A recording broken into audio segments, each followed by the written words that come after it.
السلام علیکم سامعین اور ناظرین، قصص النبیین سید ابوالحسن ندوی کے 12ویں سبق کے ساتھ حاضر ہیں۔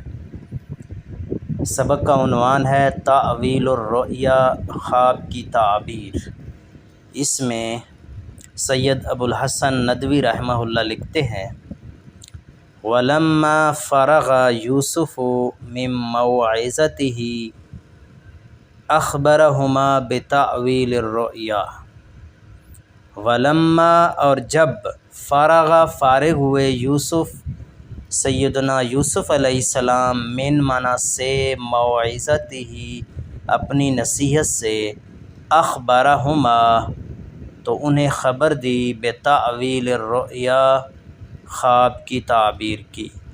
جب سیدنا یوسف علیہ السلام اپنی نصیحت سے فارغ ہوئے، یعنی جو ان کو نصیحت کرنا چاہتے تھے توحید کے بارے میں وہ کر چکے، تو پھر انہیں خواب کی تعویل بتائی۔ قالا فرمایا، اما احدکما فیسقی ربہ خمرا، بہرحال تم دونوں میں سے ایک، احدکما کما تثنیہ کی ضمیر ہے، تم دونوں، احد یہ مضاف ہے، کما مضاف الیہ ہے، تو معنی ہے تم دونوں میں سے ایک، فیسقی ربہ اپنے رب کو پلائے گا، خمرا خمر شراب۔ تو رب کا مطلب یہاں پہ آقا ہے، یہ رب العالمین اللہ تعالیٰ کی ذات مراد نہیں ہے۔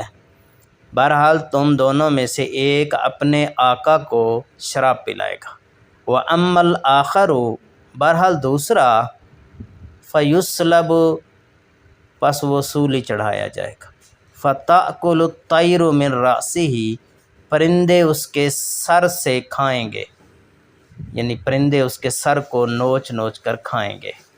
وَقَالَ لِلْأَوَّلِ پہلے سے حضرت یوسف علیہ السلام نے فرمایا، اذکرنی عند ربک، یعنی جس کو بتایا کہ تیرے خواب کی تعبیر یہ ہے کہ تو اپنے آقا کو شراب پلائے گا، مطلب کیا تھا کہ تو یہاں سے رہائی پائے گا اور اپنے آقا کو شراب پلائے گا، تو اسے فرما رہے ہیں کہ اپنے آقا کے ہاں میرا ذکر کرنا۔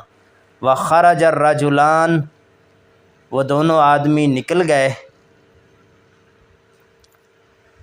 فَكَانَ الْأَوَّلُ سَاقِيًا تو پس پہلا جو تھا وہ ساقی بن گیا، بادشاہ کا، یعنی شراب پلانے والا، للملک بادشاہ کا۔ وَصُلِبَ الْآخَرُ فعل مجہول ہے، صُلِبَ پھانسی دیا گیا، آخر دوسرا، اور دوسرا پھانسی چڑھا دیا گیا۔ وَنَسِيَ السَّاقِي شراب پلانے والا بھول گیا، ان یذکر یوسف عند الملک یوسف علیہ السلام کا بادشاہ کے ہاں ذکر کرنا۔ جو شراب پلانے والا تھا اپنے آقا کے ہاں، بادشاہ کے ہاں سیدنا یوسف علیہ السلام کا ذکر کرنا بھول گیا۔